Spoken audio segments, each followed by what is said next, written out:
I was in the 445th Bomb Group in Europe in the 8th Air Force, and I'm 100 years old now, and I'm the last surviving pilot of all the 445th pilots that were present during that time. Me and my crew were shot down on the Kassel, known as the Kassel raid. It's September 27th, 1944. We had a 30-ship group, and 25 of us were shot down in Germany. The name of my plane was King Kong. Well, not exactly true. It was my ship that day, but we flew a different ship.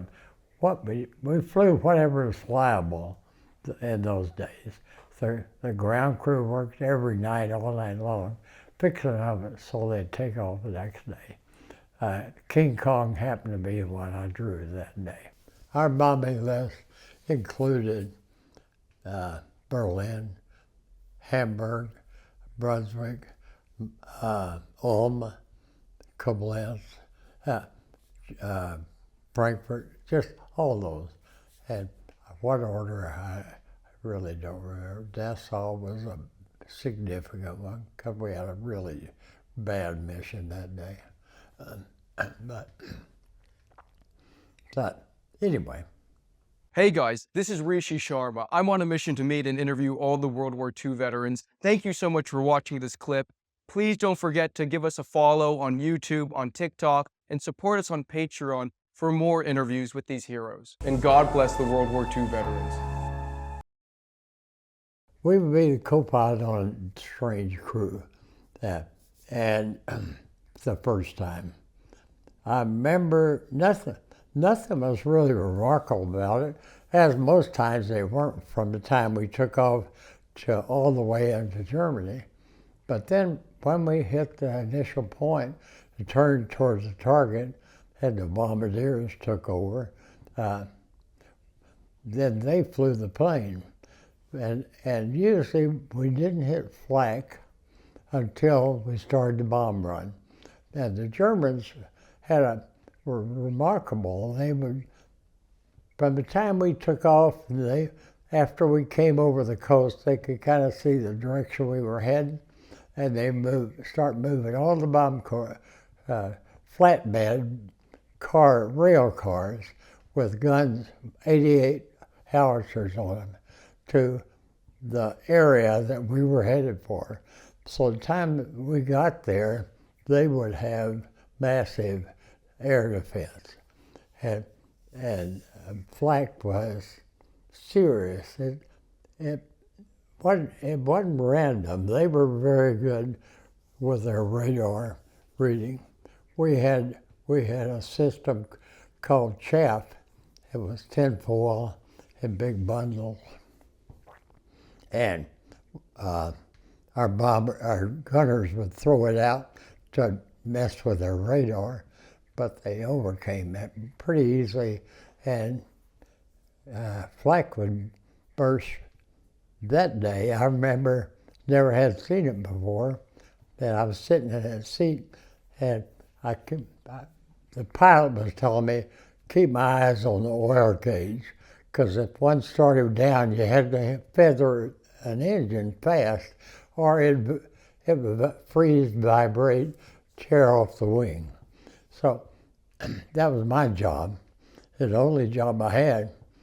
My attention was to that flak I hadn't seen before. It was bursting right outside the windows. You could even see the red flame of the burst and actually hear the explosion and hear the shrapnel hitting the skin of the ship. So my legs were shaking uncontrollably. So I just couldn't make them quit. But we got through it. Got probably, I don't know how many, maybe 15 or 20 or 50 holes in the ship from shrapnel coming through. But we didn't get hit, nor did any of our people. So I got back home, and the next day or so, I got my crew, and we went, I believe we went back to Brunswick again. And my crew had the same experience that I did on the first mission. But I was an old timer, I guess, by then, because I wasn't shaking anymore. So that's the way that system got you into combat and helped you perform. It was a real job to watch oil. Okay. That was your only job. So it wasn't to distract you. No, it was your only job, and it was really important because it could take a plane down if an engine got hit, it would drain all the oil at it many times. As soon as that happened, it froze up. And when it froze up, it started shaking. It would tear off the wing many times, unless you feathered it before the oil left. And so, it was a necessary, it was a real job. It was a necessary reminder of a newcomer to keep his eyes on that job, because it was easy to get off to the window and watch that flag. Yeah. The mission I took my crew on, my second and their first, was Hamburg. Yeah. And what was that like? What do you remember? This is the first time you are in control of the plane, of the crew, of their lives. Yeah, and I felt pretty calm about it. I guess because I was the only veteran on the plane that day. They were all new. They were all learning something was pretty traumatic, and I don't remember having any kind of trauma about taking them. I just know we did it. Yeah. Can you talk about the responsibility of being the pilot? Yeah. And how you handle that at such a young age? I did handle it. I was 19 when I got my crew. I was 20 when we arrived at East Anglia. And I was a pilot. Our official title was airplane commander. And I had 10 guys. Later just flew 9 of them each time. But the responsibility for such a young age, I have no idea. But I always felt pretty confident about it. I assumed command of the guys and demanded they do their job and be the proper crew member they needed to be to help the rest of us. Without much trauma or even worry about it. It just happened, I think. How did the other men on the crew react to being commanded by such? Well, I think I've told the story a lot of times that Ray Lemons, who's from Dallas, and was my gunner and assistant flight engineer. He even flew a bombardier once when my bombardier was sick, and toggled the bombs out. So Ray, he was always he was wound up pretty tight a lot of times. And when we first met in Salt Lake, he walked up to me. First thing he ever said to me was, "Yeah, how old are you?" I look like one of those young doctors looks to me these days. Yeah, like he just got out of high school. But. And how old was he? He was 24 or 25. Yeah, he was 103 when he died a year or two ago. And he's a really good guy. All of them were. Every Memorial Day and Veterans Day, I write something on my blog about them. Sometimes I just repeat the story, but I want them to be remembered. I suffered a lot of guilt. I lost 4 of them the day when we got shot down, and I suffered guilt of that for a long time losing my plane, losing my crew, and they were special. Yeah. Still are. Yeah. Absolutely, and that's why it's so important that you are agreeable to things like this, which you are. They've all got a story behind them. Some of them are tougher than others, and two of them lived their whole lives till they were about 90 with severe disabilities from the day we got shot at. But they worked and they lived a long time, man. We got there in May of 44, last of May, yeah. And there were a couple of 3 weeks that we were doing training flights and whatever else. We weren't flying combat yet. They were just getting us used to being there, I guess. And so after, I don't know what date we started flying combat, but we started getting missions.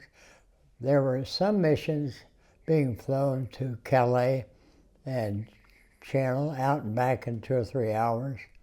We never got one. Everything we got was always in deep Germany. And that's where my leg got frozen, and neuropathy's been there ever since. Because of how high you're flying? Yeah, it was always sub-zero temperatures. The temperatures I remember are 40 to 50 below zero, at about 20,000 feet over Germany at that time of year. It was really cold. And the old 24th had a lot of gaps in it and didn't have any heating system. And we had a electric suit that never worked very well, but we wore it. We wore silk gloves and wool gloves and leather gloves and fur-lined gloves. We know as many things as we get on, we would, but it was still cold. And we sat there for 6 or 8 hours at a time, not moving. So it was not an easy environment. Yeah. Thank you for sharing that. Could you please tell us, when you were in England during your missions, do you remember anything about some of the German air attacks with the rockets or? Yeah, they never came up around our base, but we had 1 2-day pass to London, and we were there one night, and in a restaurant, and we heard the air raid siren, V2, yeah. The V2 was the one that flew high, didn't it? A rocket type. So yeah, U2 was. I've always heard it as V1 and V2. Well, maybe it's V1 now. Anyway, it's the one that was not a rocket. It was sent off a chute like that, and they'd start it up, and off they'd go. But it was a motor and a propeller. So we heard it coming in, and we were in the restaurant, and everybody in there stopped. And for the time we heard it, we just waited. And then it stopped, the motor stopped. We knew it, when it stopped, ran out of gas, it fell. And it got quiet until it exploded. And we could hear it explode. It was that close, somewhere around it, maybe within a mile. But so that was the only experience I ever had with one. But I remember the tension building until we heard it bomb go off, and then everybody started eating again. Yeah. Thank you. So that's a great story. I appreciate you sharing that. Everybody in the restaurant, we could hear the rocket coming, because it was a loud engine, and it was just kept on coming till it quit running, and then it was coming down. Did you ever spend any time in the tube during any of the air raids? No. That's the only time we had a warning that I remember. We were just there one night before we went back. What do you remember about the destruction in London? It wasn't so bad. I don't know why it wasn't bad, except I guess we weren't there. We were around Piccadilly Square, right in the middle of it. It was a bad place for a lot of people, for sure. Could you please tell us, when you were flying missions, did you do anything for good luck? No, I don't think I had. I didn't have any charms, no. I've heard that some of the crews would pee on the wheel. Oh, I'm sure there were everything you could imagine that guys would do, because, you know, we're creatures looking for an answer. Yeah, yeah. Flying missions, it's pretty much like the movies, you know. We would be sleeping peacefully in our Nissan hut, and we would hear the Jeep coming about 2:30 or so in the morning. We were about a mile from operations, but we would hear that Jeep puttering. Pretty soon it'd stop outside our door if they were after us, and wake us up. And so most of us didn't want to get up, but we did, of course. We'd get dressed and walk to the mess hall, have breakfast, and then walk onto the flight line. There was a room everybody barged into, sat down, and waited for the wheels to come in with the mission information. The CO and the weather guy and the intelligence guy. So they'd come in. They had a big screen over the back blackboard, and they'd pull that back. The map of Europe would have a red line heading towards wherever we were going that day. Then the CO would talk to us about the mission, tell us anything he knew, which they knew a lot. The weatherman would tell us what he knew, and then somebody would tell us what our bomb load was, all the details. And then last thing, we would all hack our watches. We had these little watches, and they'd start with 10 seconds, so you'd all get on the exact time together. And then we'd go out and griping about what a lousy target that was, or something like that. Then we'd go check out our parachutes. There was a parachute room right there where those guys wrapped them all up, got them ready. Then we'd go outside, get on a truck or a Jeep, and ride to our hard stand, and they'd go dump us at our plane. And then we would walk, the engineer and I would walk it, just see if there's anything apparent we need to pay attention to. Everybody would gradually get on it. Time would be starting to get light then usually. Bombardier would be checking his bomb load. And we'd sit there and wait until the mission time came up, and then the tower would start firing flares, first to start, and give a light signal to the plane that was supposed to move first, and we'd start forming up in a line to take off, checking from the hard stand to the runway. Yeah. When we took off, we're about 30 seconds apart. We would set in the runway, get the green light, rev our engines up pretty high, and then start moving and get off the ground. We had probably 6,000-foot runways, pretty long, but we were loaded too, so we usually used it all up. Yeah. And what would the bomb load usually be? Well, it would be either 50 100-pounders or 4 2,000-pounders. One interesting thing that usually is never mentioned, but one time we're on the front line, we're going on a mission, and we were carrying gas bombs. The briefing that morning was that the Germans were going to start a gas war that day. So we had gas bombs that were going to retaliate.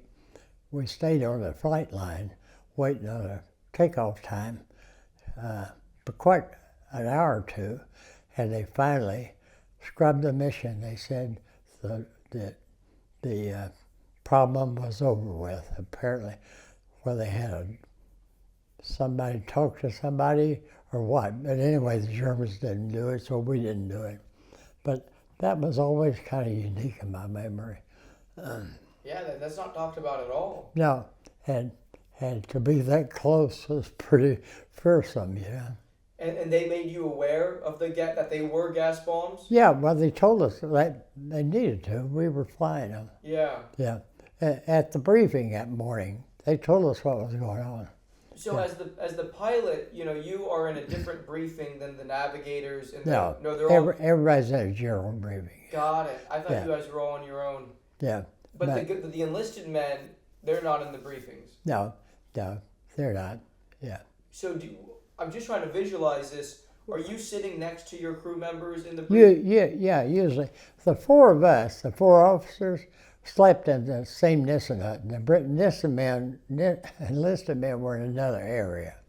So we were separate in the morning when they woke us up, and we were usually sitting in a row together, yeah.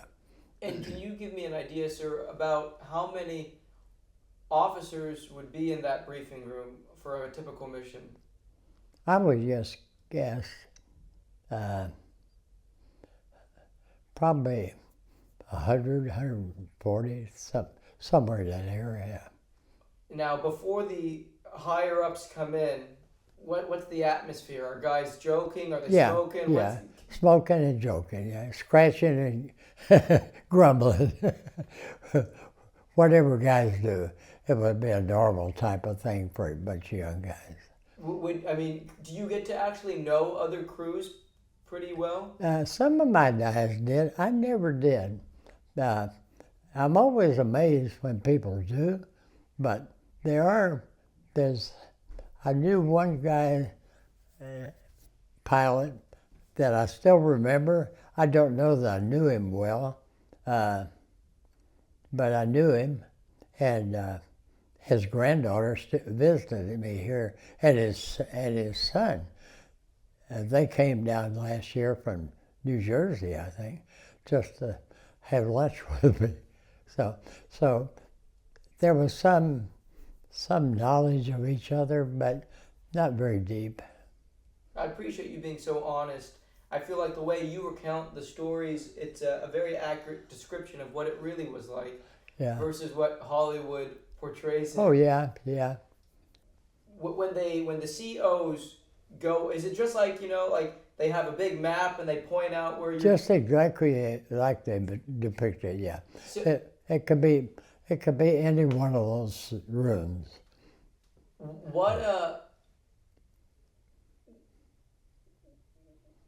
kind of targets would elicit a very strong reaction from Berlin was always the main groaner, yeah. It was a long way, and you knew that the Germans would be defending it heavily, no matter what.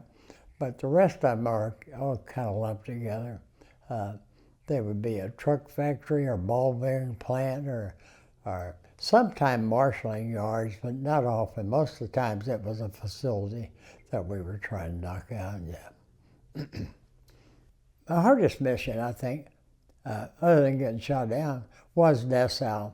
Dessau is over near Eastern Germany, was part of Eastern Germany later. But we were bombing some facility there. And got to the initial point, didn't have any just normal stuff. Usually when we went in over the Zuider Zee, and then turned towards where we were going. And that's pretty much a tactic that was everybody was public. The Germans knew we were coming in that way. in fact, they pulled the flak away from there to make a gap for us so we would go in that way. That way they had a target on us early on. And so we went in that way. Then we went down to toward Dessau and started hit the IP initial point and started on the bomb run. Of course, we were getting flak, but it wasn't seriously heavy. It was heavy, but it wasn't. We've seen worse, and we were flying. I think we were leading a low element, maybe, behind the lead ship, but that it didn't. Apparently, we moved a little bit. When we were on the bomb run, all of a sudden, a ship up to our right, and the element up high right, got a direct hit, set him on fire, and he started coming down. And, you know, we weren't very far apart, maybe 100 yards or so. And so immediately I caught him moving, so I started trying to turn. About that time, he hit the ship right in front of us, and they both exploded. And we flew through it. And we were starting to turn, so the blast blew us over on our back. And so Charlie and I both had the wheel and pushed it hard to keep ourselves out of a stall. Because if an old B-24 goes into the stall, it pretty much is going to crash. And so we did. We got it pushed down, going straight down. Then we started trying to pull it out. And, okay, this is my crew. We were in Colorado Springs, and we took this when we were in training. And so one of my kids took it and put notes on it about what happened to everybody. And so just read every name and what. Please. Charlie Bosket was from Rhode Island. He was my co-pilot. When he liked to be French, he liked to be called Bousquet. We did it for him. Yeah, he was a POW. In fact, he was in the same room in Stalag 1 that I was in. Then Howard Bolt lived in Houston. He was a draftsman, a career, and he went back to that after the war. His legs were shot up badly. He was in a wheelchair the rest of his life, but he lived to be an old age. He was in a hospital in Germany the entire war, and a while here later. Then it's me. Then I wasn't injured. I was just POW. Then Hector Scala was my bombardier. He's from New Jersey. And he was killed in action the day. He and Johnny Kogel, my navigator, and James Field, my radio man, were all killed, murdered really. And the guys that killed them were tried at Nuremberg a couple of years later, and 3 of them were hung for the murders. Let's see. James Field, my radio man that was killed, he was from California. Loved to shoot craps and loved to win. Sent his wife big bucks. I probably was crooked. Olin Bird was from Sunset, Texas, kind of a loner guy, never had much to say. And he was killed in action. We don't know how. He was reported dead that day. He was a waist gunner. And John Knox was the tail gunner. He had a shell explode in his turret, blinded him, one eye and one leg shot up. He was in a mental hospital for a year or two. After he came home, he thought it was his fault we got shot out, and it affected his emotional life, heavy duty. it was a long time before he got a handle on it. He lived to be 90 years old, but he was always handicapped. Ray Lemons was a waist gunner. He didn't get hurt. He was in prison camp. A good guy. He actually threw John Knox out of the plane, hooked a chute on him and threw him out, saved his life, because John wasn't capable of getting it on. So it was a good bunch of guys, all a good bunch of guys. If I could grab that for you. Yeah. Thank you, sir. So, thank you so much for going over this.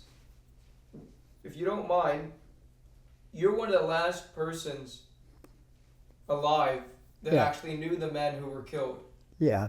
And knew about them.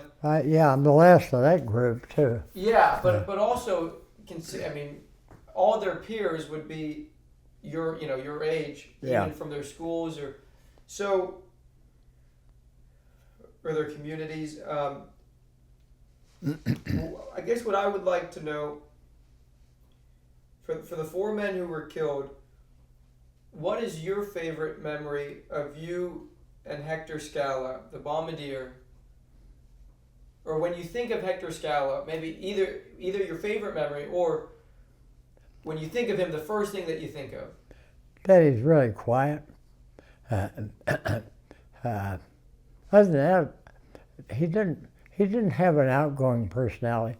He and Olin Bird were both really quiet guys. When the rest of them be creating havoc around, just big guys, they wouldn't enter in much, either one of them. Was he a good bombardier, Mr. Scala? Yeah, he was a good bombardier. Did his job. Every time we took off with bombs, after we got in the air, he had to go back in Bombay and arm them all so they'd explode when we bombed with them. So he had more of a job than just sitting there a lot of the time. And he's right out on the nose of the ship. I always thought that was a bad place to be. Yeah, just sitting out there with everything behind you except air. Yeah. So in this photograph, it mentions a gentleman named Elmer Lord. Yeah, Lord was a waist gunner. No, he was a ball turret gunner. And when we got to England, they took our ball turrets out shortly after so we could haul more bombs. So after that, Elmer and the 2 waist gunners rotated flying, and Elmer was on the ground the day we got shot out. Wow. And so who? Because there were 4 that were killed. There's one that's not in the picture then. Yeah, Johnny Kogel, navigator. How do you say that? Cowgill, Kogel. Kogel. Yeah, he was from Kentucky. He's the one I told you had a single mom and and an only child that asked me why he's dead and I'm alive. Yeah, so but Johnny was a good guy. He did his job. They had I never did like any of their jobs. Yeah, you can take the drink. We can play. Yeah, I'm okay. That he sat in the nose, had a little table up there, his astronomical things above him, but he did it all. But it's quiet up there. Yeah, there's not much around him. He had no reason to communicate with other crews unless he just wanted to. He wasn't a gunner. Yeah. James Fields, the radio operator, what's your best memory of him? A playboy, because when we were in training out in Colorado, one day he showed up late for a flight line that we were going to have some training, and he had been out drunk all night. He was in bad shape, and begging off wants to go to the hospital call to get something to make him feel better. I would let him. I told him, "You're going to do this shit, you're going to fly and pay for it." And he did, and bombed it all over the plane. But he didn't do that anymore. Yeah. So anyway, but he was a good guy. He just got out of line, you know. Yeah. But as young as I was a pretty good boss.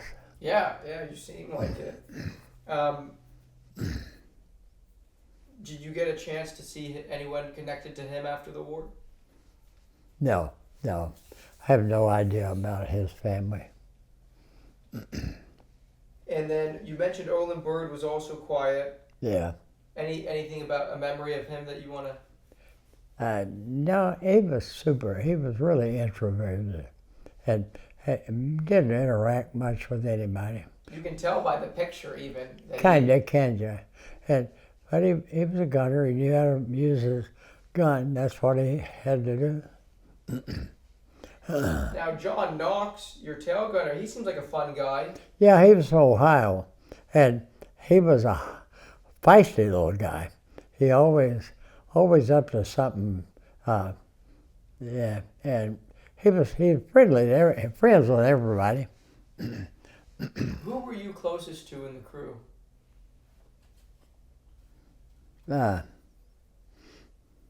Probably nobody. Everybody and nobody. Yeah, I didn't run around. Maybe Red Lemons. Was that but that's after the war, or even at the time? And yeah, when we were training, probably him. I don't know why. Because he's from Dallas, probably, and I was too.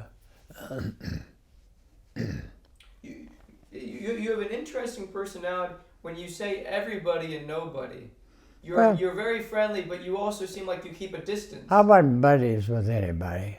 I couldn't be. There was too much. There's too much. Rank means something, or did. I guess still does, but you had to keep your position no matter what. I never was a real buddy with any of them, although I was a good friend of all of them. And the reason you went to visit, you tried to make contact with the families of those who were killed in the war, was that because you felt that as a responsibility as the airplane commander? Yeah. Like if you were a gunner, would you have done the same thing? Maybe, I'm not sure. But they lived close enough for me to do something, yeah. Thank you again for being so open about your experiences. One thing I meant to ask you about the Kassel raid, do you remember seeing any of the German planes going down? No, didn't see one. But for this thing, if planes are coming from behind you and get shot down, I wouldn't see that. Yeah. You mean they don't have the mirrors on the B-24? They don't, no. Like in cars? Yeah, they don't, darn, yeah. If you could go ahead and continue your story. So you were just at the point where the lady calmed the irate farmers down. Okay. Yeah, I wound up that night finally being on a train with a bunch of other guys by then that wound up in Frankfurt, and they took us off the train about midnight. We walked through the streets of Frankfurt, which was just rural, bricks everywhere. Nothing was standing on it. They marched us to a place where they put us in a cell for the night. The next day, we rode a train a short way to a town called Kassel. It's an interrogation center. So we were there 2 or 3 days. They run us through their usual thing of threatening to shoot you if you don't tell them everything. We don't know how. If you're a second lieutenant or a first, you don't know a hell of a lot anyway. Maybe you know the name of your weatherman, but not likely. Yeah. So we went through that exercise for a couple of days, stayed in solitaire, and were questioned, and then shipped out to a temporary camp not nearby at a town called Wetzlar, and probably kept there until they decided where everybody was going, and then got on a train, went all the way up to the Baltic Sea, and our permanent camp is Stalag What was the train journey like? The what? The train journeys? They were okay but scary because all trains were getting strafed by fighter planes. When the fighter planes escorted bombers in, after that mission was over and on their way back, they'd strafe anything that was moving, and trains were moving sometimes. So many times on the way to Barth, our train would, they would get a signal and they would stop, and the guards would run off to the woods and stay there till it was safe, and then they come back. And we could have gotten strafed by our own fighter planes, but didn't. But it was just one of those kind of a box car with a place to sleep. Could you please tell us a little bit about the interrogation? Yeah, it was sort of nasty. For the most part, they were young guys, two of them, take you into a room, just try to fluster you. You know, we've been trained to tell our name, rank, and serial number, and they kept trying to get more than that. But usually they may get a little bit, but most of the guys didn't know anything to tell them. So, but the final day as I was there, I got taken to a captain's office who, I can't remember his name, but he's pretty famous. He usually interrogated high rankers, colonels and people that came through. His manner apparently was a easy, friendly type thing that might get information out of them. And so I don't remember what his name was, but I was there, and then the next day I was shipped out to Stalag it was unsettling because they threatened you. When you say threatened, what would they actually? Shoot you as a spy.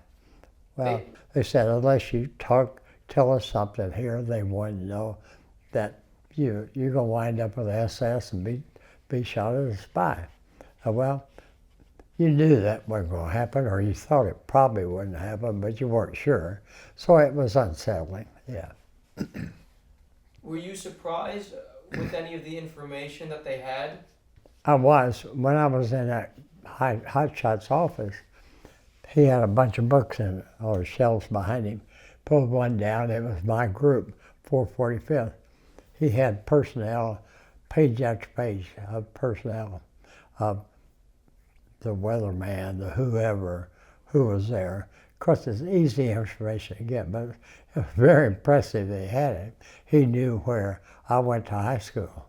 Yeah, why they would have that meant no sense, but they had it, and it made you know that they may have everything. Yeah. But anyway, that went away after 2 or 3 days. So could you please take us through your experiences at the Stalag? Yeah, when I first got there, it was a lot different than later. We still got Red Cross parcels to eat for 2 or 3 months. And in that box about like this, there was enough to sustain you for a week, not to eat lavishly, but to have enough. And so after that, the parcels went away, probably for a lot of reasons. Their transportation system was almost non-existent. So everything is screwed up in their country. So we didn't get them anyway. Then we started getting for breakfast. We had a room of 20 people, and we got two small loaves of German black bread. and we'd slice as thin as we could for the 20 of us, and we get that once a day. We had 2 slices for breakfast and 2 slices at supper. And then that was all for breakfast. And black ersatz coffee, it probably made out of burnt something, not coffee. At lunch, the 20 of us had a big pot thing in a little stove, and we boiled the thing full of water, got about 2 handfuls of dried turnip, and everybody had a bowl of that soup, but didn't have any grease or salt or anything. Then at supper, we got 4 or 5 little bitty potatoes, 2 more slices of bread, and that was all. So we were really on diet rations, and it got really hungry. We quit talking about girls and started talking about food. So one guy from Alabama slept above me. Red Dog Carter was his name. And Red Dog said, I've been in here almost a year and a half. He said, I've weighed less than I'd ever did. He'd had a woman a year and a half. He'd had a drink of whiskey in a year. He said, hell, I'm better, best shape I've ever been. Yeah. So it was that sort of thing that went on. Yeah. Could you tell me, if you could explain to the camera why, because you were an officer, you guys didn't have to go on work details. Yeah. Could you mention that, please? Yeah, well, Geneva Convention maintains that rule that officers don't work.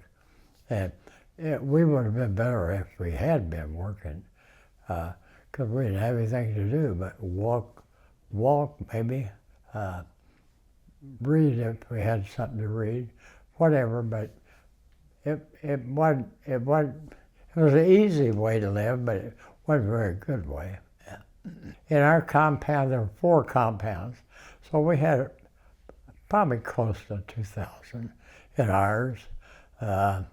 We had barracks that held 200 people each, 10 rooms, so we had 20 to a room, bunks around the edge.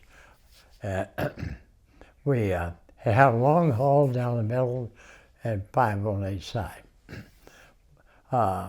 During the daytime, we kept a guy on the end of the barracks at each end where the doors were, so that if any Germans headed towards our barracks, he'd give the alarm, and if we were doing something we didn't want them to see, we quit doing it before they got inside our barracks. And see, it wasn't anything dramatic. We just wouldn't, if we had maps out drawing or whatever. Yeah, we had a clandestine radio in one of the rooms or above it that the boss of the barracks would listen to BBC every night to get state of the war. So we kept up with that. We also kept up with German broadcasts. So we probably knew how the war was going, about as much good as anybody. Yeah. You have to read between the lines of both. Yeah. Cigarettes were the trade currency. We got, in the Red Cross parcels, we got 10 cigarettes in each one. So when we got those, we had plenty. Other times, we didn't have any cigarettes to trade. So trading dropped off because you didn't have much besides that. Although one time, our folks could send us a package, maybe 2 cartons of cigarettes or 2 boxes of cigars. Every month they'd send the money to Lucky Strike or King Ambry to mail us to it. And rarely would it get there. They'd get lost in transit somewhere. But I got 2 boxes of cigars one time. So I bought boots and a coat and from other prisoners, traded them for them, and then we had around Christmas, and I had about 20 left, and I gave everybody in the room like cigar, and we smoked cigar on Christmas. Yeah. So whatever happened, we used it up. Yeah. Were there any escape attempts made? There may have been before I got there, not while I was there, but before I got there, they tried to dig a tunnel, and they got caught about the time it was finished. Because Germans probably knew they were digging it. They used probes all the time, and sound systems if they had them. And nobody ever got out. People got caught in that one and had to serve time in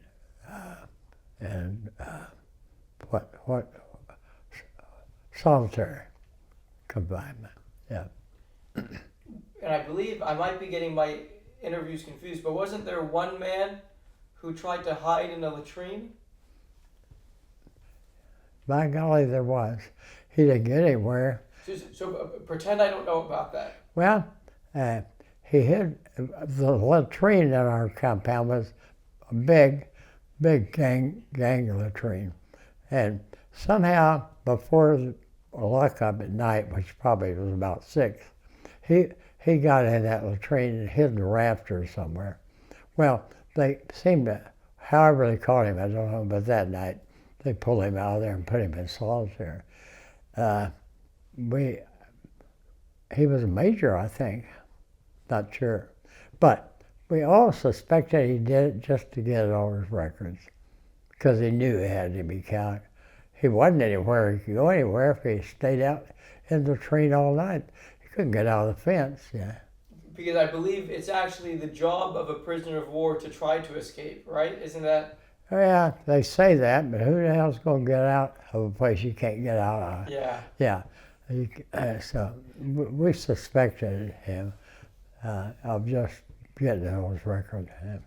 There was I think it was a major tried to escape, and he got outside his barracks before lockdown at night, and hid in the latrine, which is a big thing, and got caught, pulled out, and put in solitary. Thank you. So, could you please tell me, sir, when you were a prisoner of war, did you have any experiences? Well, first of all, can you explain, where was your prisoner of war camp? Yeah, outside of a town called Barth. And where is that? It's on the Baltic Sea, far north. Pomerania, as the state is in. Yeah. And the full name of the camp? Stalingrad 1. Yeah, it was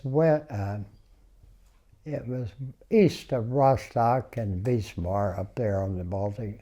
Yeah. When you first got to the camp, my understanding from some of the prisoners of war I've interviewed is that the new prisoners were kind of kept away because they were afraid that there might be some spies. Could be. I don't remember that happening. Okay. When I was there, could have been. You know, that camp was there many years, so it could have been in the early years of the war. Things were different too. Could you tell us what was your food? When you dreamed of the meal that you were going to have when you came back, what was the meal that Jim Bainham dreamed of? I can't remember, but I know that all the time we were hungry, we kept lists of restaurants in our town. We talked about our mother's recipes. Everything was about food. Like I said, before that it was women and wet dreams and whatever we could talk about. But after that, nothing but food. Can you please talk about the treatment by the German guards? It depended on the time. Most of the time that I was there, they were okay. They were old guys that couldn't be at the front, and they traded if you had cigarettes, and none of them except the staff bosses that we'd see once in a while when they were searching were didn't have any belligerents. They just did their job. When the Belgian Bulls broke out and they thought they might win again, they got pretty uppity again and different. But after that settled down, they went back to being, we didn't really have any problems with them. Regarding the German guards, they changed as their time in the war changed. Could you please tell us, did you ever witness any of the air raids when you were a prisoner going overhead? No, we never saw a bomber stream. You would have been too far north, right? I think so, because when I was bombing, we bombed Wismar once, and that was 50 miles west on the Baltic. So, but when I was there, we just didn't have traffic above us. We did see one British plane right before Christmas. I wrote a blog about it, put it out for my Christmas card, and he flew in off of the sea. It was a Mosquito, which is a plywood British dump twin-engine reconnaissance plane, very fast. And he came in off of the sea right beside our camp. He came in so fast, he was gone before the guards turned on the air raid sirens. But it made us feel good. Nothing happened. He took his pictures and went home, I'm sure. But it made us feel good just to know that he was out there. That they knew about you guys. Huh? That you weren't forgotten. Yeah. So what did you, because like you mentioned, like if I had a choice of being an enlisted man as a POW or an officer, I would definitely want to be an enlisted man. Because they actually had something to do. Because they were doing work, they were probably fed better. Yeah, the only thing different, most officers had one Stahlgruppe 1 or 3. They were run by the Luftwaffe, and they were definitely more humane.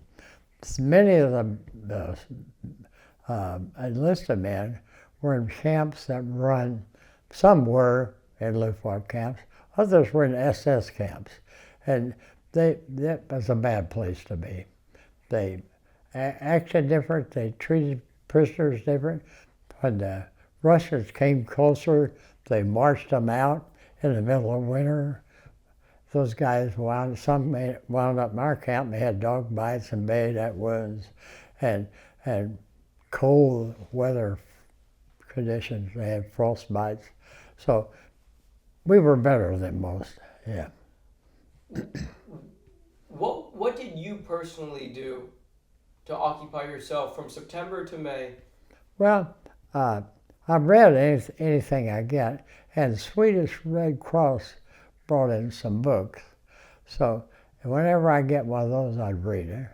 Other times, you'd get out and walk the compound just for exercise. By yourself or with someone? Usually with somebody. One guy from California and I were friends, and we decided we were going to go into business. We were going to produce that German butter that was made out of coal tar. And so, there's always schemes. He wound up being a federal judge. He's dead now in San Francisco. Yeah. But we did anything that amused us, I guess. I played poker one time for 2 months on credit, and wound up with, I won $250. The guy wrote me a check on paper, and I cashed it when I got home. It was good, yeah. So we played bridge with some cards that I guess the Swedes brought in one time. So whatever we had, we used, yeah. The bank took the check? Yeah. We just wrote out. Actually, there were 6 of us playing. 2 of us won. What were the winners? 4 of them had a total loss divided up equally. It was about $2,500 apiece. So this guy and I decided we weren't going to get paid that much. But so we made an offer that if each one of them would write a $250 check, I'd take two of them and he'd take two. And they did. They were serious about wanting to pay us, which would have gone away with freedom, I think. Yeah. So we took those checks as soon as I got home. We agreed to wait 6 weeks, I think. But ran down and deposited mine with no contest on it. But they were both good. So I made $500, yeah. Look at that. Good for you. So, I meant to ask you, did you smoke back then yourself? I did, but I didn't smoke there because if you had cigarettes, they were too valuable to smoke. Yeah, you trade them for something. You could trade them for butter, oatmeal or eggs. Or when you saw that picture of the guys we took, we traded cigarettes for the camera and the film, and in order to take those. And so we always used them. I started smoking when I was 10.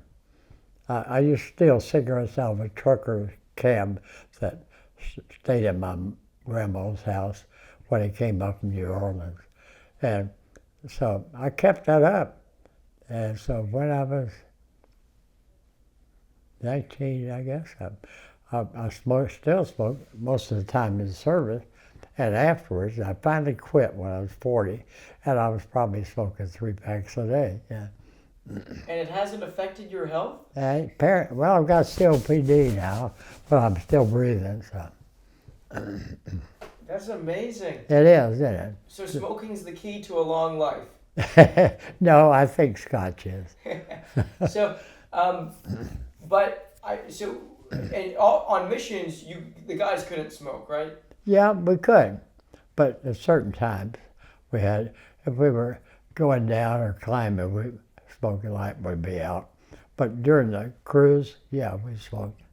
Wouldn't that be an issue though, with fumes or with? No, yeah, not unless you were, if you were using a starter on the plane or to get gas to the engine.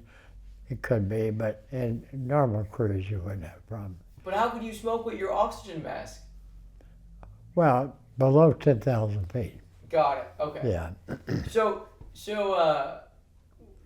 But I'm amazed. So you obviously were addicted to the cigarettes from 10. It's a very hard thing to kick that addiction. So when you're a prisoner, you have all these cigarettes around you. And how did you keep yourself so disciplined? They were too valuable. Yeah, they were really too valuable to smoke up. Yeah, when you got nothing, whatever's there is really worth stuff. I know you mentioned that the guards were fairly docile, I guess. Yeah. Did you ever witness any of the German guards physically abusing any of the prisoners? No. What about in the different compounds? They may have been, but not that I know of. Who were in the other compounds? It was just like us. They were just different compounds. But all men? There were English there also. They were in one compound, yeah.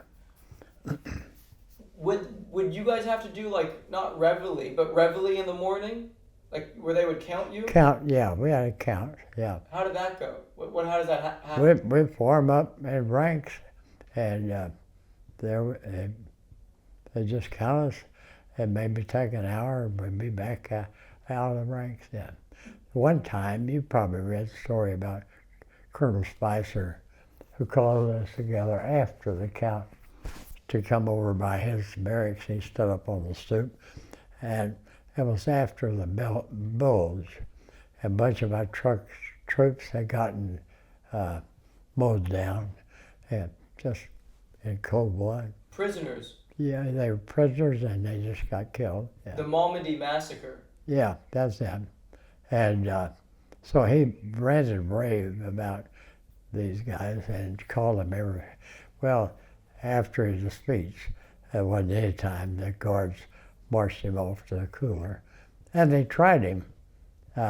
at their court and for inciting riot, and sentenced him to be shot, but they never shot him.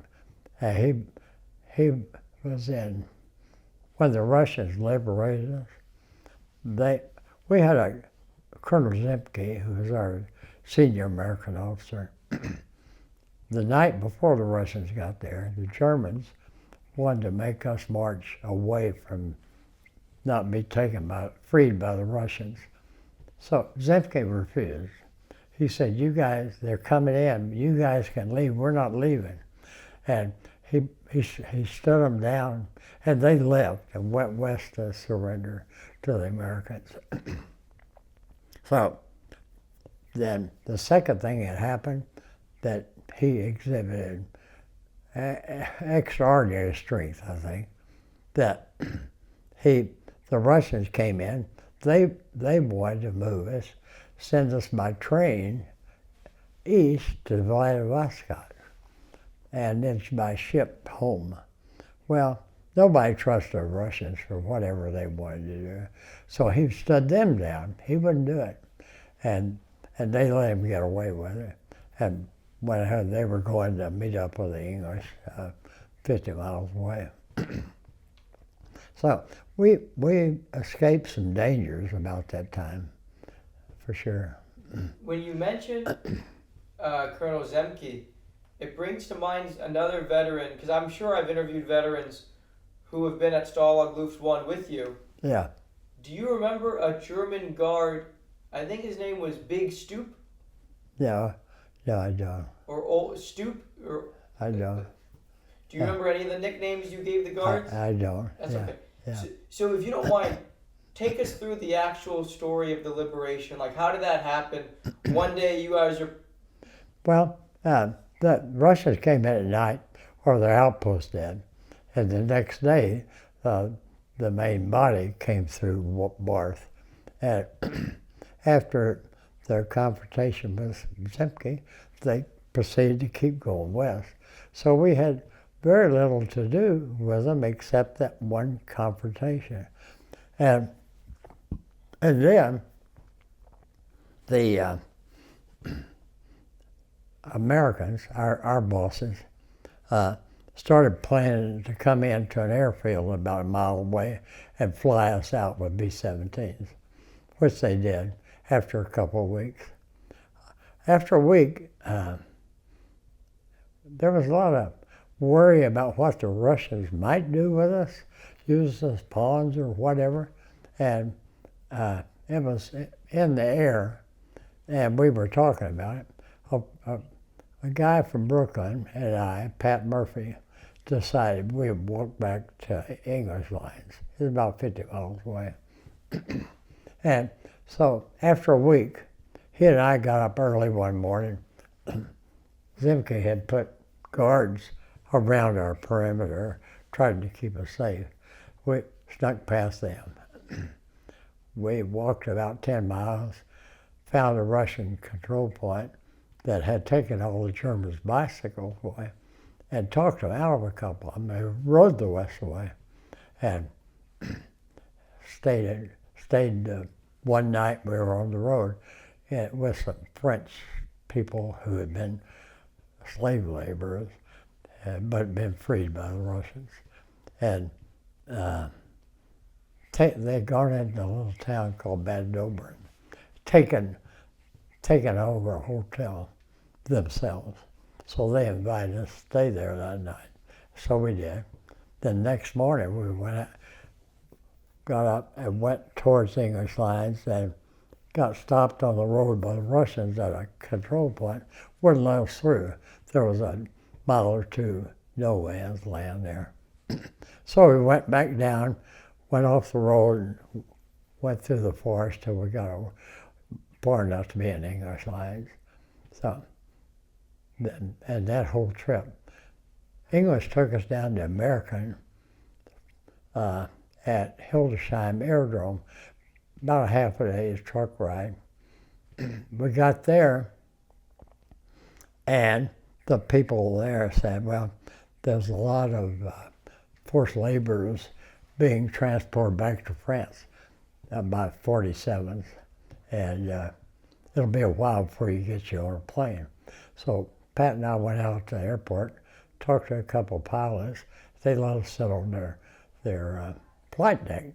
So we flew to Nancy, France. Somehow wound up on a boxcar and riding down near the Swiss border, a little town called Epinal that had a American hospital. And we went up there and got that same story. It's going to be a while before we can get you on a train going to the coast. And so we went back to the train station, hopped on a passenger train going out. And sure enough, there was a hospital train with bunks in it. And so we just slept all the way up to Calais. And then we got to Camp Lucky Strike and couldn't get on a boat. We had to wait a couple of weeks before they brought us home. But we were lucky we didn't get shot. When you got to Camp Lucky Strike, did they try to fatten you up? Well, yeah. Wasn't that an area where they would, with returning POWs, they would Yeah. When I got back to Lucky Strike, my folks got a telegram that I was back in American control. So I was back on the books when I got there. How much did you weigh before you were a prisoner of war, and how much did you weigh after liberation? Sorry, not after. Yeah, after liberation, right after liberation. Probably, I weighed about 175 back then, about what I do now, and then I lost about 25 pounds. And the fat guys lost more weight than I did, but we definitely. There's one place I saw they measured it and figured we had about 800 calories a day for a long time. It just wasn't enough to keep from losing weight over a period of time. Yeah, well, I was at Camp Lucky Strike.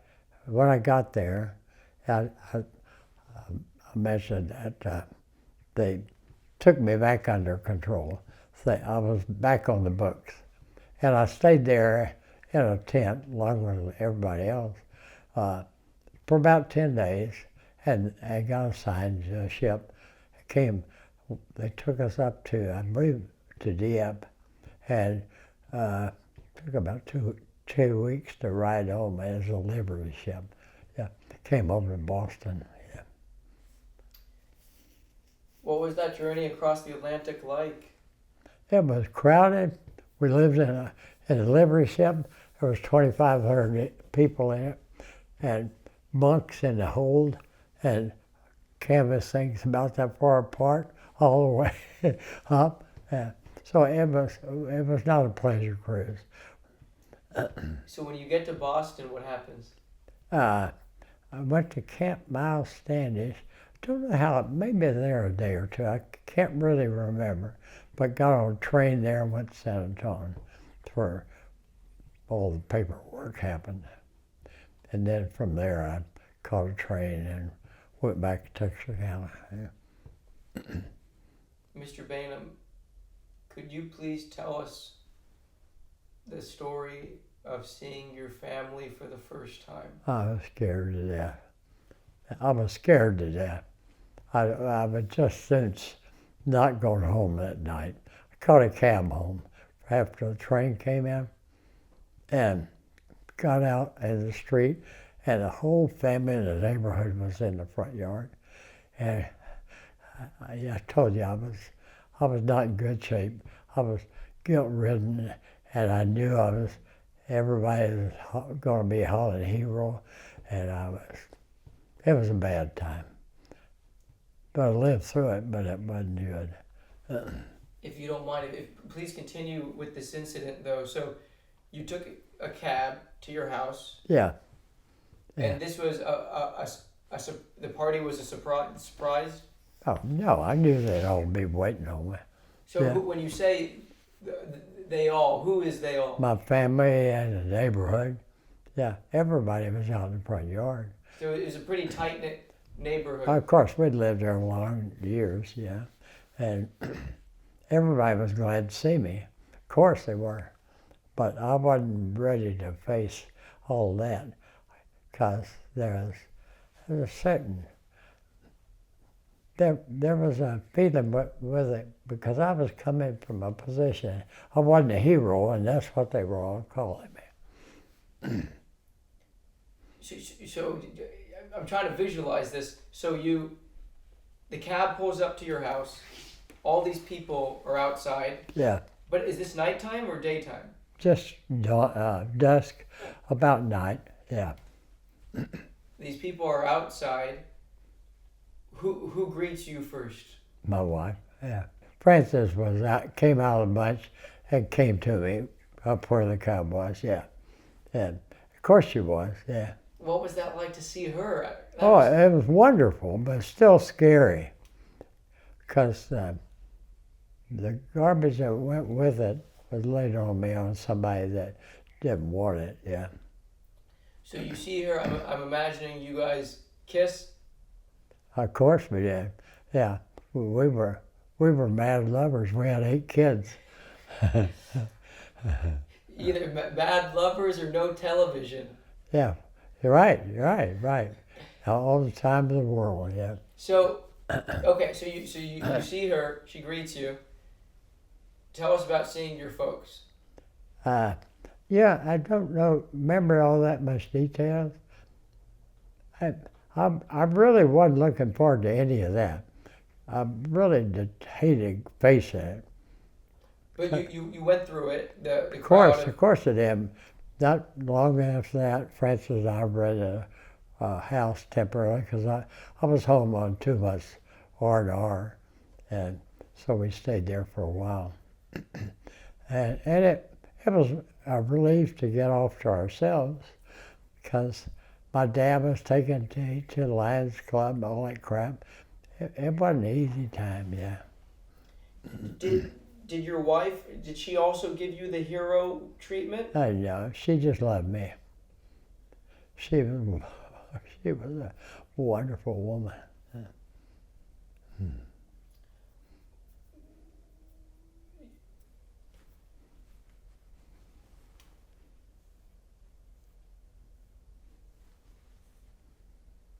I'm just trying to. So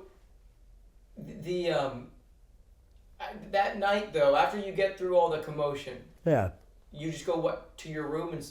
I mean, is that? Yeah, we had a bedroom and in the folks' house. Yeah. So, yeah, and we needed privacy, so we found a house to rent. Yeah. When you mentioned, I don't want you to have to repeat, but you've mentioned some of the difficulties you've had when you first came back with the guilt, with the hero worship, with that. But did noises bother you? I don't remember that happening. I really don't. I just remember I had night sweats, I had nightmares, and I had them for quite a long time. And I had hives all over my body. It was just PTSD in many forms, I think. Back then, PTSD was not diagnosed. Well, we didn't go to shrinks. It'd go on your record if you went to a shrink in the Army back then. And it wasn't looked on favorably. And I wanted to stay in. And if you stayed in, you had that on the record, you're pretty much doomed, yeah. So how did you handle the trauma? I don't know. I worked my butt off. I stayed in for a year and a half and went to instrument instructor school and flew a lot and just was busy. And my wife, bless her heart, she probably is the reason I lived through it, yeah. When you mentioned the nightmares, do you remember what they would be of? I don't think they were war. They were just unsettling dreams. Yeah. But I know I get calls from guys in my crew or going to a convention or meeting up with a group, I wouldn't go. I didn't go to any veterans things for many years, 20 or 30 maybe. What changed? I got over it. I don't know what changed, but I talked to a psychiatrist out the VA one time, told her a story. She said, I think you just lived through it, and there's no other explanation. What life advice do you want to give to future generations?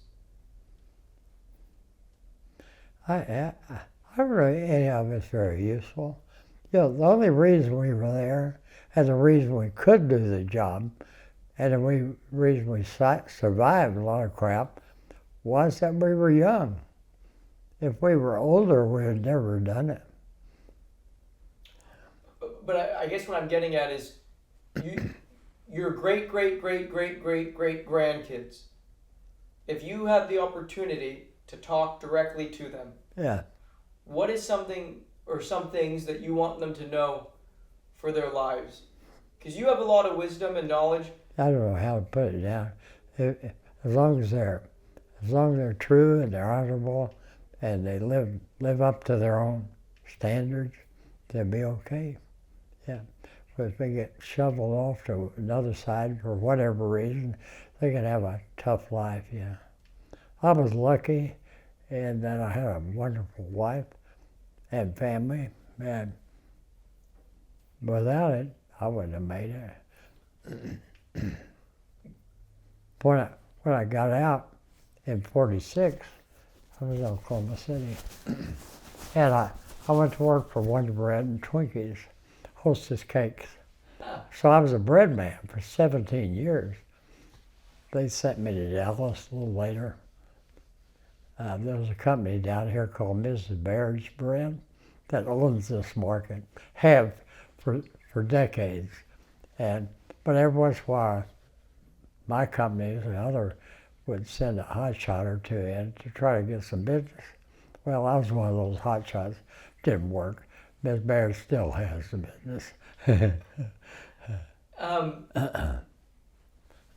So many people were killed in World War II. So many young men gave their lives. Yeah. You almost gave your life. What do you want to see? In the country we live in currently, it's so different than the one you guys fought for. Yeah. People are divided. There's anger. Politics is crazy. Yeah. Mr. Bainham, what do you want to see future generations do that would make you feel like everything that you experienced, all the sacrifices made, that it was worth it? What can we do as a nation? Up until about 6 months ago, I had those answers. Most of them included getting rid of Trump. And I was pretty vocal and wrote a lot about it. But I didn't do any good. He still got elected. Finally, somewhere along there, I decided I'm just going to let the Lord take care of him, and I'll take care of myself. And I'm a lot more peaceful now. I'm not going to try. I know that he's a turd, and he's going to continue to be. I can't change that. So I'm just going to let the Lord handle him. It's his problem, yeah. Could you elaborate a little bit about what you find distasteful about him? He's an immoral bastard. He really is. He's a cheating. Anything you can think about him, his characteristics are not honorable. Yeah. So I just don't like him. I certainly don't like the attitude he has towards veterans, but not just him, everybody. He has the same attitudes for everybody, whoever they are. I'd like to see him voted out and forgotten, but I don't think he will be. Why do you think he's got such a stronghold on the nation, including many veterans? Yeah, of course they have. I see him here, yeah. I don't know, but he does. But it's like magic, you know. I've had a lot of conversations that only made other people mad. Didn't change their minds any. And it seems like many of them don't try to find out anything that may be truer than what they're thinking. So I can't fix it. I'm done trying. And you, I don't think you should give up. You can't give up.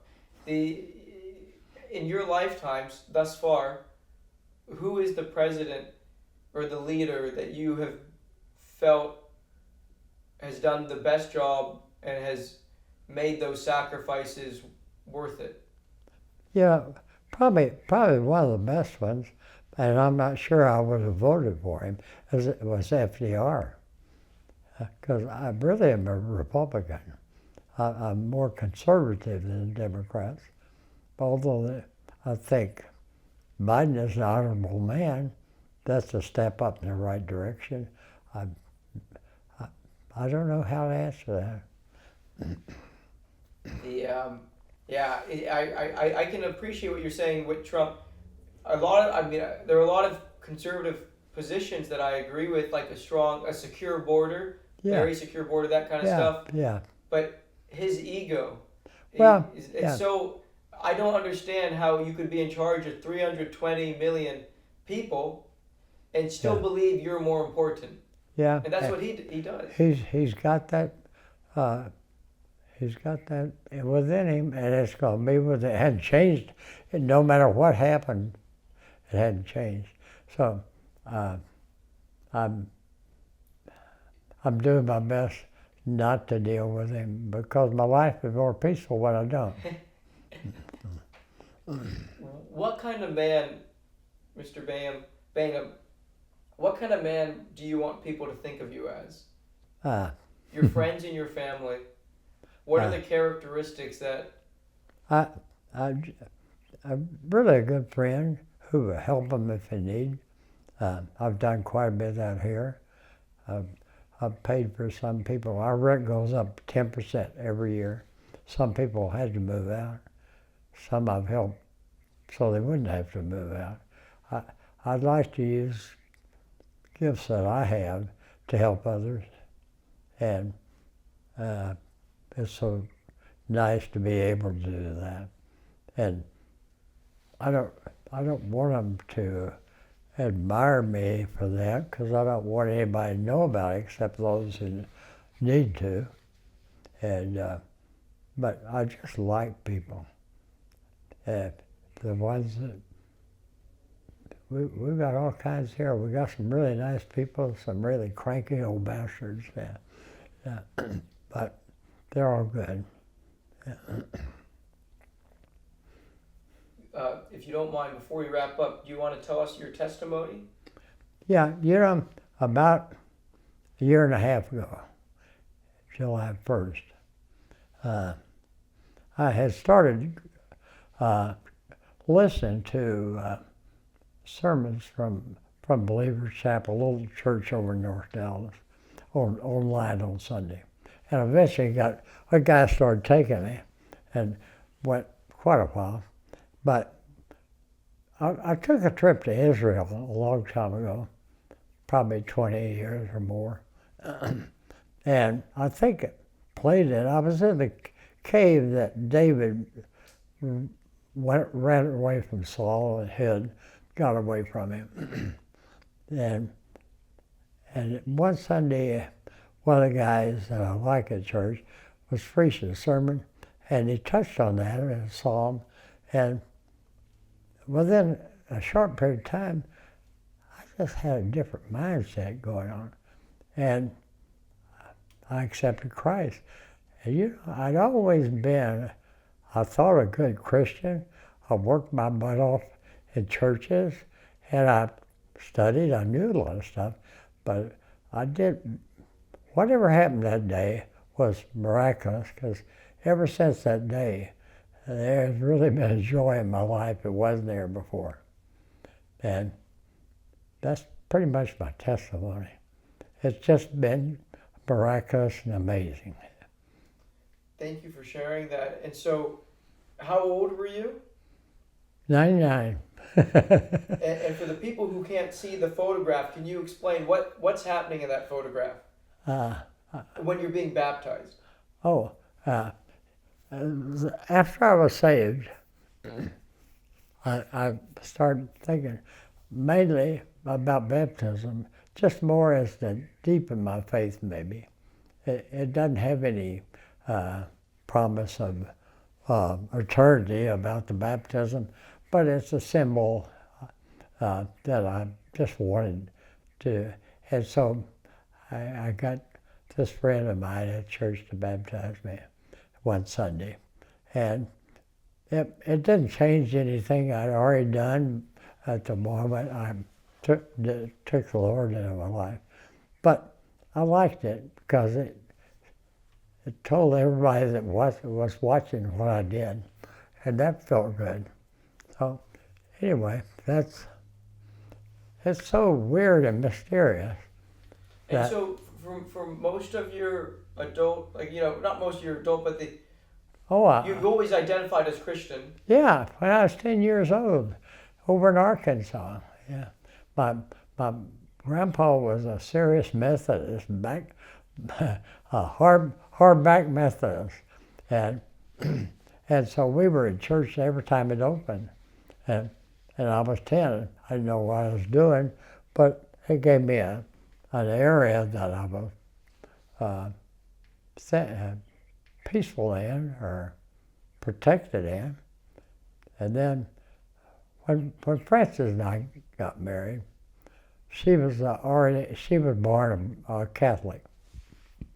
After the kids got a few years old, I decided I should do that too, because I was their dad. I need to be a part of this present. So I joined the Catholic Church. And I was a good Catholic for 20 years or more, 25. I just kind of drifted away from the church. And so since then, over the years, I've been Chuck Swindoll, I don't know if you've ever heard of him. He was a California televangelist, I guess, big time. Came back here to run a seminary for a while and then opened a church, and I joined it. When he opened it, I joined it with him and worked hard at it and liked it. But that wasn't really my answer either. So something never gelled with all of it. Yeah, I thought about heaven. Maybe I'd go there. Maybe there wasn't one. Yeah, I was kind of that way. But after I was saved that weekend, I'm just comfortable in my beliefs. Yeah. So it's kind of amazing.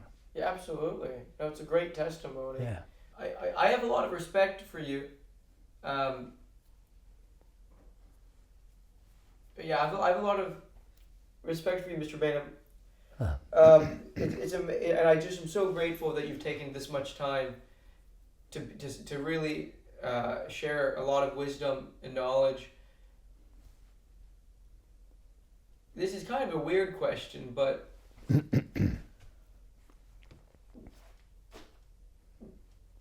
in your best estimation, what's the meaning of everything? What's the meaning of life? You're over 100. I'm a young man. What would you tell me is... Yeah, I don't know if there is one, but I know since I've all my life I dreaded anybody ever mentioned living in a home. And I've been married 3 times, all good wives. Last time I got married, I was 87. We had World War II in common. Her cousin was my bombardier that was killed in Kassel. And I've never been more content than I have here. In your whole life? Yeah. Well, I look back, I worked my butt off, and I was always working hard. I never felt like I had enough time for kids or a family, but because I always had more to do than I needed. And that interferes with a peaceful life. Yeah. It even creates something that's not peaceful in life. I don't know exactly how to explain that, but hard workers are usually have some driven things about them that aren't what they would like to have. So this is, when you're at this retirement community, you get to meet people, you get to know them, you get to... There's about 300 here, maybe 100 of them in assisted living. They're kind of separated. The rest of them, maybe 200 people, most of them are my friends, really good friends. Yeah. And I go out of my way to ask them who their names are 10 times till I can finally remember it. Yeah. And they do the same thing. But there's a peacefulness. I can get up in the morning, read a little bit of my Bible, even listen to hymns on Alexa over there. I've always said that I would like you guys to live forever. Your generation. Yeah, but we'd have to. Deserves that. You guys. We would have to live up to it. That gets to be hard sometimes. Yeah. This has been a very, very, what's the word? Not emotional, but this has been, I appreciate you being so open. I've looked at my notes. There's just a couple things, just so I'm going to have you fill in. Yeah. If you don't mind,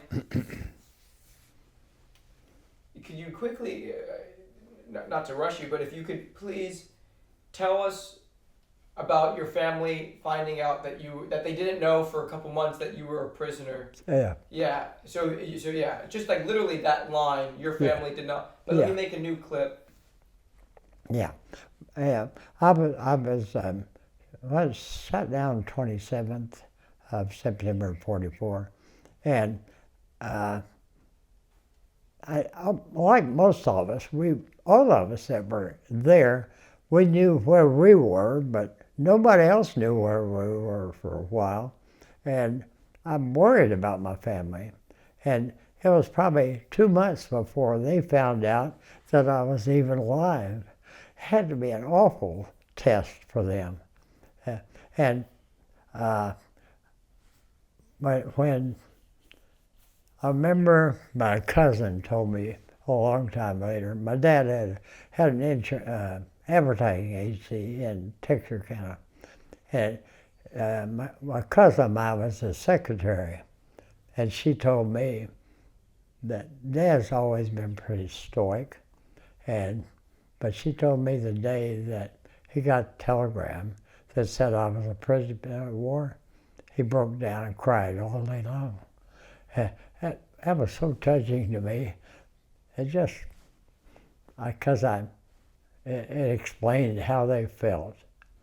And it's so hard for them. It was a terrible time for parents, send their kids off to war. And will be again someday, I'm sure. Thank you so much for sharing that.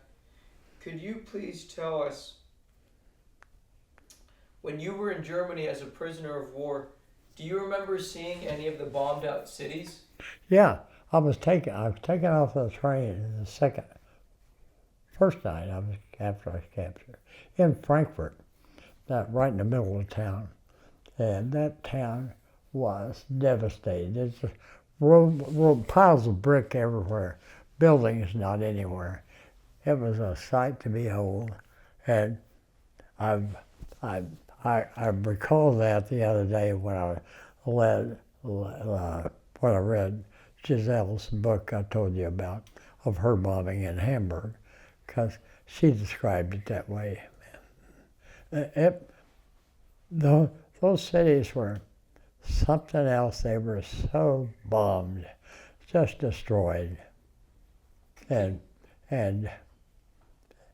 it was, you can sure brag on Truman and Marshall and all those guys, because they brought them back to life after the war. Yeah, the Marshall Plan. It's a thing that probably not many people would do if it ever happens again. Well, it definitely wouldn't have happened the other way. If Germany or Japan overtook the Yeah. U.S., they weren't going to read. No, no. That's what makes this country and the You're right. spirit of America so beautiful. Yeah, you're right. Yeah, I got a story. I imported a lot of stuff, and I had a friend in Bologna, Italy. He had a quarry tile plant, and I used to buy from him. And one time I was to meet him in Atlanta at a trade show. He was coming over here for the first time. He came through New York, then he came to Atlanta. He was enamored by everything he was seeing. Then we were having supper, and he said, you know, but I can't help thinking what shape this country would be in if Europe had sent the very best they had rather than those who came. I thought, well, I said, my grandpa was one of those. It is an interesting point, though. Yeah, it is. Of course it is. You were touching a little bit about. I don't mean this. Like I said, I look at you guys as heroes, your generation. Yeah. But can you talk a little bit about your thoughts as a pilot of a heavy bomber, dropping bombs in Germany? When you were a prisoner, you saw the destruction firsthand. But when you guys were flying missions, you know, your war is a different war than the infantry. An infantryman, if he sees a German, he shoots him, he sees that. Absolutely. Can you talk a little bit about, but you guys are causing casualties. Yeah, a lot of them. But we somehow compartmentalized that. I know that there was a real, true problem there, but I never faced it. They have that word called compartmentalize. I put it over here and didn't address it. I had a moment a couple weeks ago when I read this German lady's book and realized I was on the other end of that book, and it was quite sobering, because if you think about it, we were killing more people than they were probably. And the heartbreaking thing is we'll probably do it again one of these days. It's just the way things happen with humans. But But like you guys were bombing targets, like that was what you, right? Well, but did you and the other guys on the crew ever talk about? No, yeah, no, we didn't address that.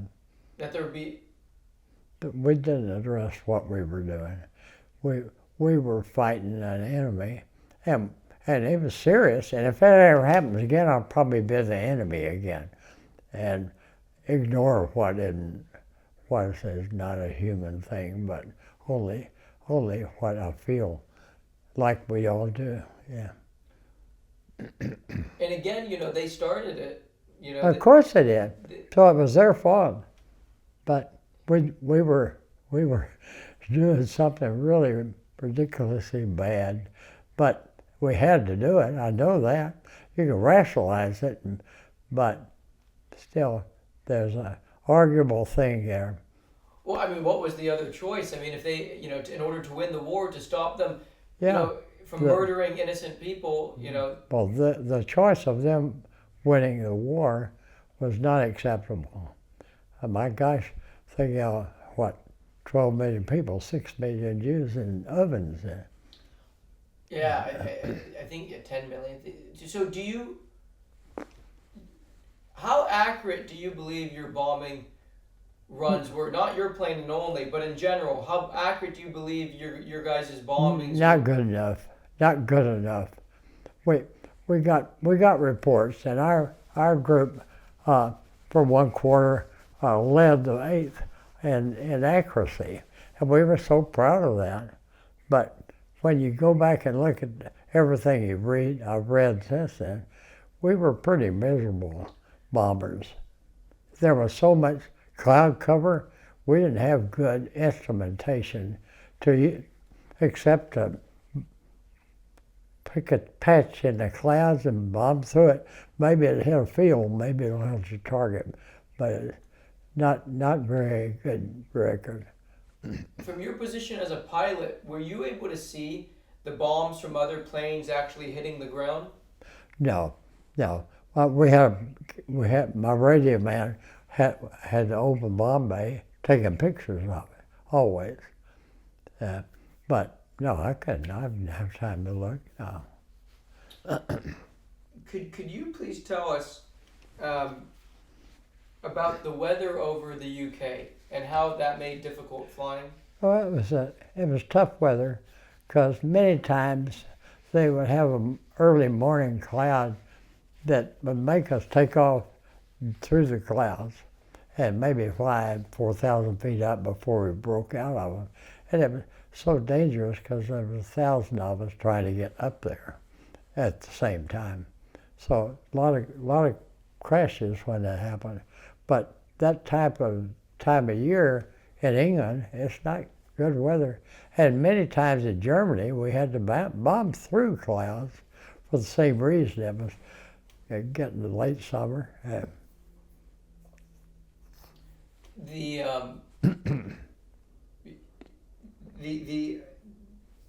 Were there any other close calls on any of the missions that you want to talk about before we? I don't think there was.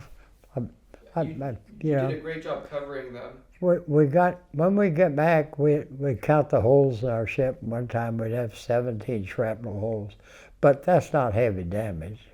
We're lucky nobody got hit by one of them, but you could have. Yeah, it was metal coming at you. Yeah. So was that the most you had from one besides? No, every mission had, usually if a deep mission in mid-Germany, you came home with holes in your ship. They had to patch them up and died.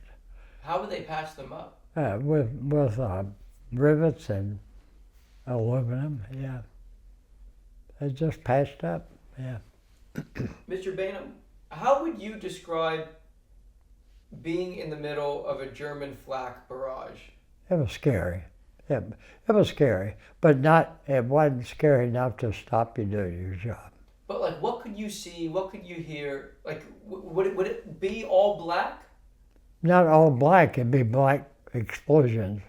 And you look out the window, it'd be this big and a red blast in the middle of it. And you'd hear it hit the ship. It sounded like a kettle drum, you know, as the shrapnel hit your ship, because that aluminum make a noise. And you'd hear the flak exploding even. So it was a scary sight. And probably scarier than it was effective, but they still shot down planes every mission with it. Are there any other notable, I mean, you told us about the planes that were on the mission you were shot down. You told us about, what's that? Dachau. Thank you. Yeah. Dachau. Were there any other? No, I don't think I had any more close missions. But no, what I'm saying is, were there any other planes that you saw? Yeah. The 5 went down at Hanover. I think it was Hanover or Hamburg. I can't remember which. One day from fighters. I saw them go down, but they weren't in our group. They were in a accompanying group. Oh, see, when you mentioned that, I thought you meant you weren't even on the mission. Yeah, no, we were there. We weren't their target. Yeah. So it was 5 in a row? 4 fighters and one of their new jets. They weren't flying generally yet, but they were just testing, I guess, because they led those 4 fighters right through the group that was over to the side of us and destroyed some ships. And what would you guys do? Count the parachutes? I didn't, no, just saw 5 planes go down. Yeah. Time they're out and you're looking, you're flying, you're gone.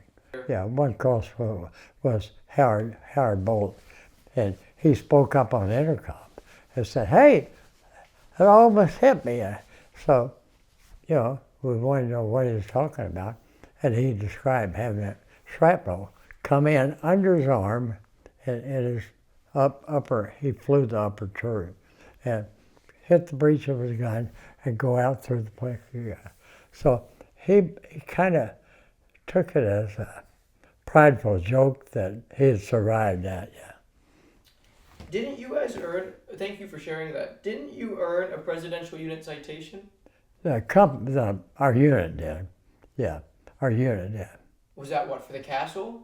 No, no, it was over a period of time. That's usually what they were. There was a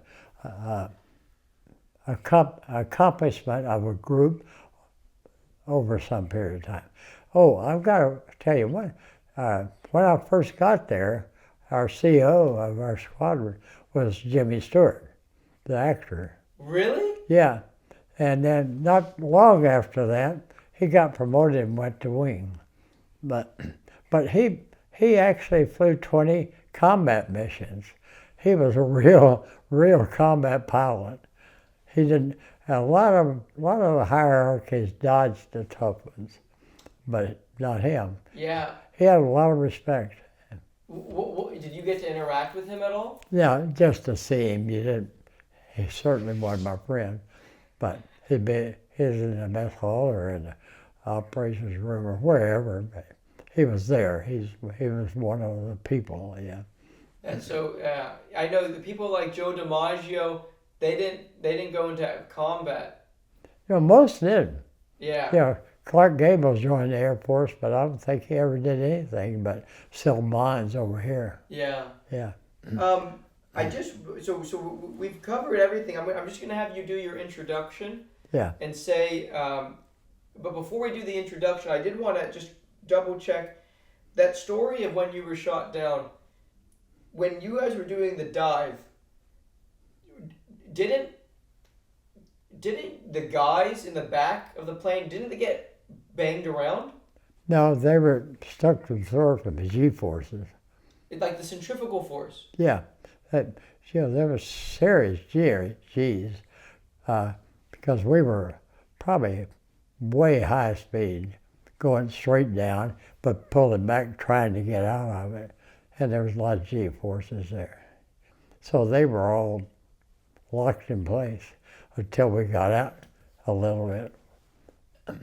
A lot of the veterans who I mentioned, they talk about the Air Corps veterans,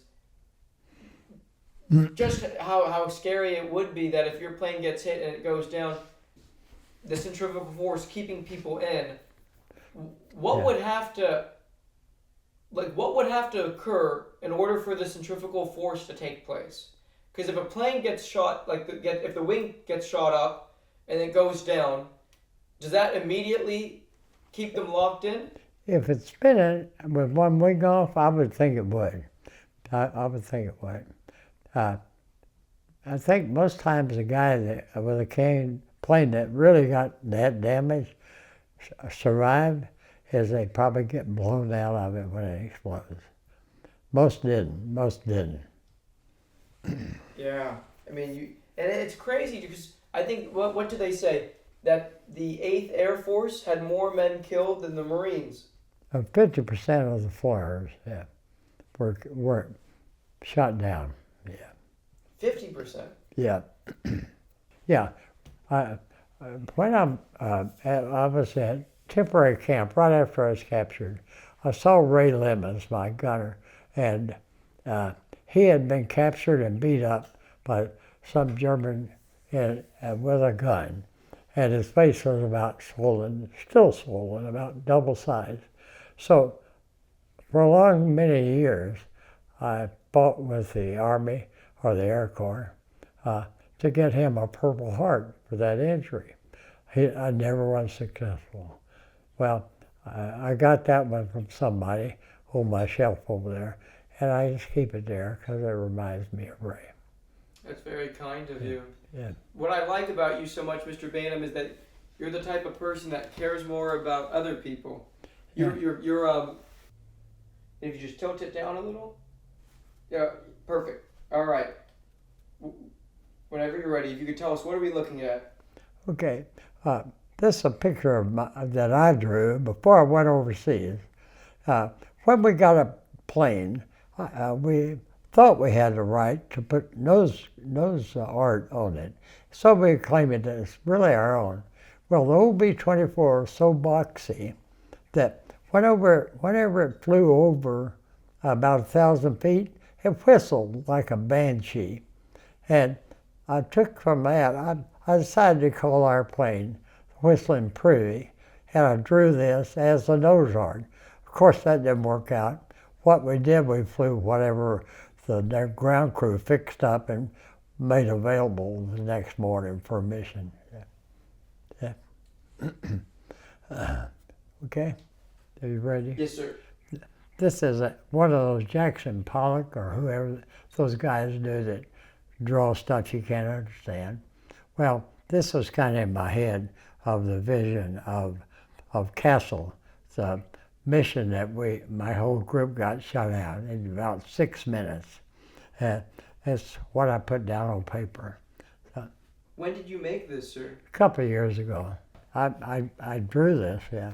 And then later on I had a photographer take a picture of it and made a little place I could give to people. Yeah. And how long ago did you make it?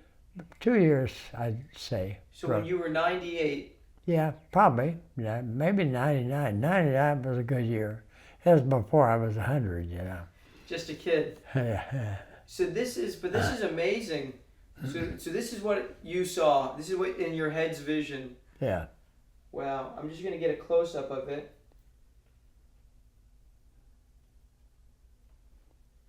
Wow.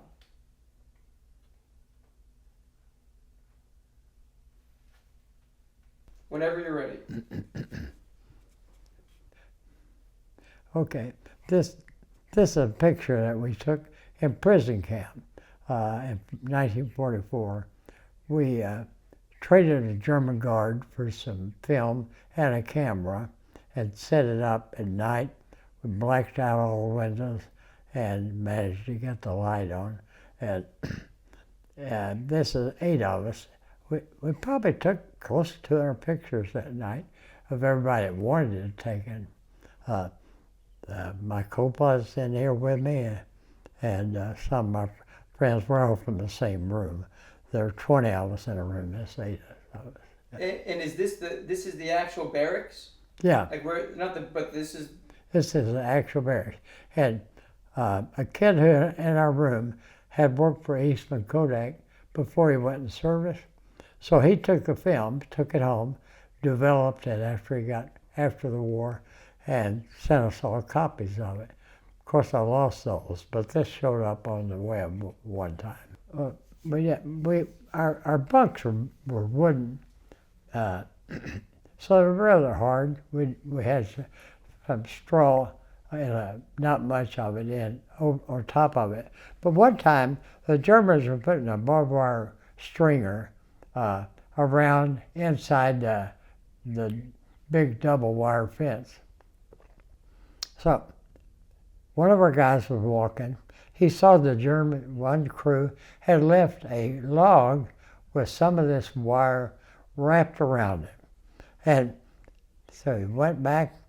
He waited for the time when the German guard in a tower wasn't watching him, because it was inside the guarding wire where he could get shot. Well, he picked it up, ran into our barracks, and then we devised a method of getting the barbed wires off of that wire, and we didn't make springs. We put wire runners under our bed and used the wood for something else, and it felt better. Yeah. It's ingenious the things that you come up with. That you guys, because didn't you had to take away the bar, the... Yeah, well, we got 2 pieces of wood, we got a few of those off, put the wood in the place where it didn't have a barb, and just ran it back and forth till we actually jarred those barbs off and moved them to the end of the wire. So it took a while, but we had nothing but time. Yeah. My charity, Remember WWII, do we have your permission to use this interview? Of course, of course. I am so grateful to you, sir. You've been way generous with your time. You don't need to stand up, but I am going to have you, if you could just say audio-wise that this is your plane and a piece of metal that was found from the plane. Yeah, that's King Kong. In fact, I got it from a kid who's the grandson of our crew chief of King Kong. And he had it blown up, sent it to me. So John, my son, put it in a frame. One time in Germany, a guy that had dug up some of our ship gave me a piece of the fuselage. So Don put it in there too. It's a nice gift. Perfect. Thank you, sir. Hey guys, this is Rishi Sharma. I'm on a mission to meet and interview all the World War II veterans. Thank you so much for watching this clip. Please don't forget to give us a follow on YouTube, on TikTok, and support us on Patreon for more interviews with these heroes. And God bless the World War II veterans.